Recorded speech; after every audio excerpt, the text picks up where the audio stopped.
Hey, what's up, y'all? Over the last couple of years, I have had the chance to be a part of 4 different church plants, and I've actually been blessed enough to work with over 100 on some of their social media and digital outreach. And so what we're gonna do in today's video is I'm just gonna walk you through some of the things that I've actually learned along the way that I see being most effective right now, post-pandemic. So we're gonna walk through how to grow a new church plant coming up.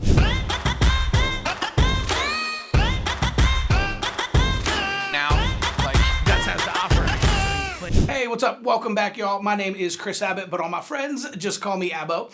And in today's video, we're gonna be walking you through 7 things that I think you should be using as a new church plant in order to reach new people and grow your church. But also make sure to stick around to the end, because I'm also gonna be talking about 3 things that you're probably doing that are actually keeping people away from your church. So 7 things that you should be doing, 3 things that are keeping people away. So let's dive in. All right, number 1 is the Google grant. Now, if you haven't heard of this before, this is absolutely free, and it's one of the most incredible things on the internet. Okay, so Google actually has a program where you can get $10,000 a month in free Google AdWords if you are a 501c3. So as long as you're a registered nonprofit, you can apply for this program. And if you get accepted, it's a lifetime grant, meaning you will have that for the entire life of the program. I actually got my church approved for this about 5 or 6 years ago, and I didn't believe that it was an actual thing, right? When I first heard about it, I thought, well, there's gotta be like a catch, right? I mean, Google wouldn't just give away $10,000 of free Google AdWords. No, they actually do, okay? It's a tax write-off for them, so any type of nonprofit out there can qualify for this program. The only catch is the money doesn't actually roll over. So if you only use $6,000 of the $10,000 one month, the additional $4,000 doesn't roll over to the next month. It just resets and you have $10,000 again the next month. So you wanna make sure that you're actually creating Google AdWords campaigns that are reaching people and that are using the full $10,000. But I'm telling you, from experience, when we started doing this at my church, we started sending an additional 6,000 to 8,000 people every single month to our website using Google's money. Okay, it's that good, and it really is an incredible program. There's no catch. You just have to be a 501c3. If you are not doing this, I would definitely go and check this out, because this is incredible. It's free money, and it's exactly what it sounds. It's $120,000 a year in free Google AdWords. So number 1 is check out the Google grant. All right, number 2 is using sermon series specifically designed for the unchurched. Okay, now I think if you are a church plant, you're probably already doing something like this, but I think it's important to at least acknowledge, right? Doing something where it's specifically designed for lost people, for the unchurched. So what exactly do I mean by that? Well, when you're creating a sermon series that is designed for unchurched people, what you need to do is you need to make sure that you are thinking like a lost person, right? So the longer you've been saved, the longer you've been in ministry, the less you think like an unchurched person. So it's really important to kind of put yourself in the shoes of somebody who isn't living for God, right? And ask yourself, like, what is it that's keeping them up at night? What are some of the things that they're dealing with? What are some of the questions that they're asking, right? We want to make sure to answer questions that people are actually asking. So for example, there's no unchurched people that woke up this morning and just said, oh my gosh, why did Peter leave his nets in Luke 5 and just follow Jesus? He had a whole fishing business and he left everything on the beach and followed Jesus, right? Why?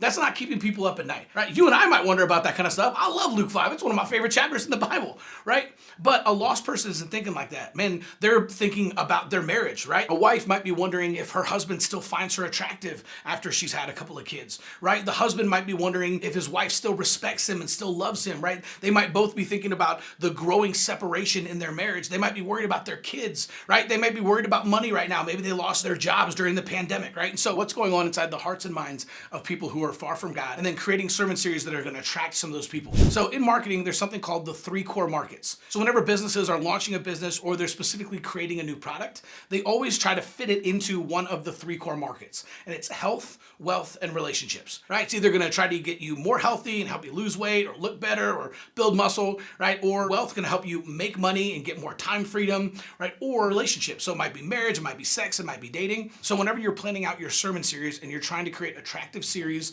that your people are going to share and that their friends are going to want to come to, keep in mind the 3 core markets, and just know that if you're able to fit your sermon series into one of those three categories, health, wealth, and relationships, you're gonna have a really, really good chance to get new people into the church to come check those out. All right, number 3, search engine optimization.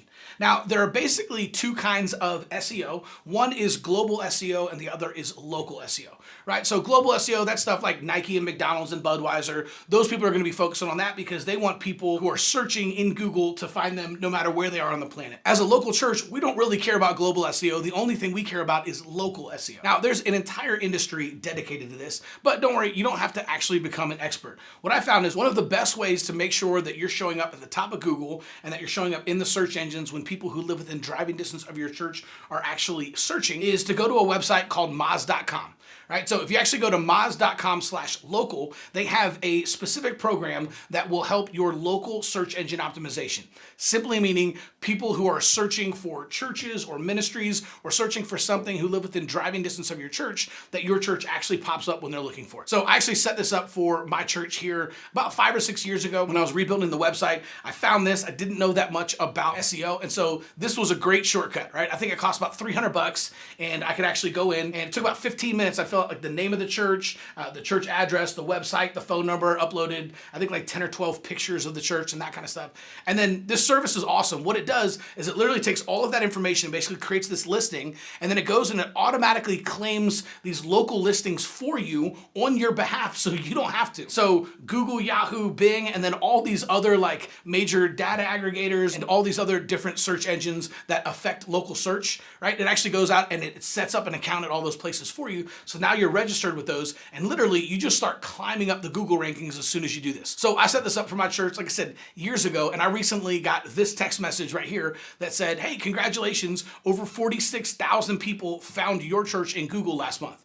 Right? Like, how cool is that? I don't know that much about SEO or about any of this stuff. I actually haven't touched it since I set it up 5 or 6 years ago. It's that compound interest. It just continues to build trust inside of the search engines. So man, over 46,000 people found our website last month in Google, and I didn't have to do a thing. So if you don't want to dive in and learn all of the different ins and outs of local SEO, you can just go to moz.com/local, pay about $300 and set this up for your church and instantly start getting closer to page 1 in Google. All right, and number 4 is social media. Now, Tom Rainer says that if a church fails to learn how to use social media effectively, it's the equivalent of a missionary moving to a country and refusing to learn the language, right? So now social media, we all know, right? It moves so fast. The algorithm is constantly changing. There's new platforms popping up every single day. But the important thing is to at least have a basic understanding of the different platforms out there and then how to speak natively on those platforms. The way that you talk on Facebook is different from Instagram, which is different from Snapchat and TikTok and YouTube. So learning how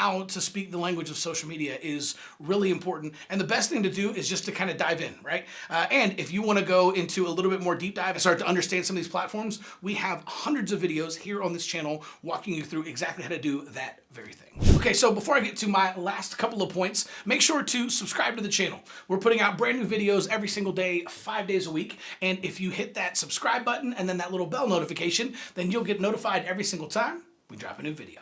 Number 5, Facebook ads. Now, technically, you could probably put this one under number 4 with social media, but I specifically wanted to talk about it because I personally think this is the best way to get the word out about your church for a little bit of money, right? It's so cost effective, especially when compared with, newspaper, radio, TV commercials, direct mail, all that other junk. You can reach people for pennies on the dollar using Facebook ads. So I'm a huge fan of this. We've got plenty of videos that actually walk you through some different frameworks and exactly how to set up your Facebook ads, what type of ads to run, and even some different Facebook funnels that you can set up using Facebook ads. So I'm not going to go into it in depth in this video, but suffice to say, if you're not using Facebook ads right now, you're missing out on an incredible platform and an incredible way to be able to reach people who are far from God and invite them into your church. So if you're not running Facebook ads, I definitely recommend checking out some of our other videos and start running Facebook ads for this Sunday. Take imperfect action now. It doesn't have to be perfect, right? Start before you're ready. But one of the most powerful forces on the face of the planet right now, if you're trying to grow your church, is Facebook ads. All right, number 6, Plan your visit. Now, it's important because I get asked this question a lot. Plan your visit is not just a widget or a button that you put on your website. Plan your visit is actually a ministry that you start at your church so that you can actually have people sign up and schedule an appointment to visit your church. And then you can actually assign a friendly host to be waiting for them at the front door, to help them get their kids checked into kids' church, to give them a tour of the building, to introduce them to some key staff and leaders, make sure they meet you as the pastor, and then even save seats for them in the service of their choice, right? So this is really, really powerful. In fact, when we started doing this at my church years ago, the very first month that we did this, we increased our first-time visitors by 42%, 60% in the second month, 87% in the third month, and 113% in the fourth month. This actually lowers the barrier of entry for new people to visit your church. And specifically, if you're trying to reach lost and unchurched people, this is the best way I have ever seen to actually do that, right? Because it reduces the anxiety that they have about visiting a church for the first time. If you've been in ministry for a while, like, it's easy for us to forget just how intimidating it can be for someone to show up to a church for the very first time, right? But it makes it so much easier that they already have a best friend waiting for them at the front door the moment they get there, even if they've never met. And we have several videos here on this channel walking you through exactly how to launch a Plan Your Visit ministry at your church. All right, and finally, number 7, chatbots. Now, this is brand new technology, and I know even the word chatbot can be a little bit intimidating. Right? It's kind of like the cloud back in the day when you're trying to explain what the cloud was, right? These external services. I'm like, I don't know what, I saved my document, it's saved in the cloud, but I can't find the cloud. Where is the cloud? Because somebody put the cloud on my laptop, right? Well, chatbots are kind of the same thing, but essentially it's this. It's pre-written text messages that live inside of Facebook. Right? So basically, whenever someone messages your church Facebook page, your chatbot can automatically deliver different messages that you have pre-written ahead of time. This is a great way to be able to engage people. We've actually used this at a bunch of different churches in order to attract new visitors and get people to sign up for Plan Your Visit, and even do digital ministry, collecting prayer requests, and doing Discover Your Purpose quizzes, and all kinds of things. So the amount of things that you can do with chatbots is endless, but I really believe that this is the future of ministry. Right? In the next 18 to 24 months, every church will have a chatbot. So I think it's worth taking the time to dive in and start learning a little bit more about chatbots right now, because this is going to be vital to your church as you continue to grow over the next few months and years. Okay, so we just walked through the 7 things that your church plant should be doing if you want to grow, but let's talk about the 3 things that are actually keeping people away from your church. Now, the first one is direct mail. Okay, direct mail is old school, right? It's ineffective, it's overpriced, and it just doesn't work anymore. It did work back in the day, right? There was a time where direct mail was really effective, but the amount of direct mail that Americans get has doubled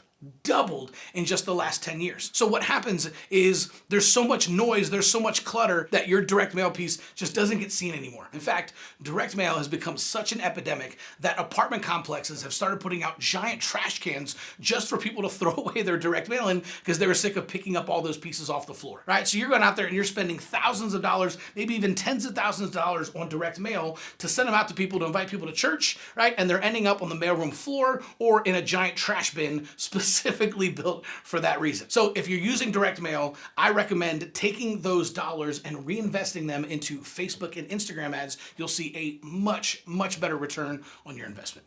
All right, number 2 is boosted posts. Now, when we talk about Facebook ads, right, a Facebook ad is something that you create actually in the ads manager. A boosted post is whenever you post on Facebook and then Facebook says, hey, this post is performing 86% better than all of your other posts. Why not put $20 behind and boost it so more people see it, right? That's a boosted post. That's a great idea for reaching people inside your church. So maybe if you have something like a potluck or a new members class, or maybe baptisms and baby dedications, and you want to let the people inside your church know, a boosted post is a great way to do that. But if you're trying to reach people outside your church that have never visited yet, specifically lost and unchurched people, then the best way to do that is with a targeted Facebook ad, not a boosted post. So if you're using boosted posts to try to reach new people, stop doing it. This is not effective, and quite frankly, they're just not seeing your posts. And finally, traditional media. Things like TV, radio, newspaper, magazines, right? This kind of stuff has just kind of gone the way of the dinosaur. It just doesn't work anymore. Everything is digital these days, right? So again, taking the money that you would have invested in something like that and redirecting it into something like targeted Facebook ads, Instagram ads, and reinvesting into social media and specifically Facebook and Instagram ads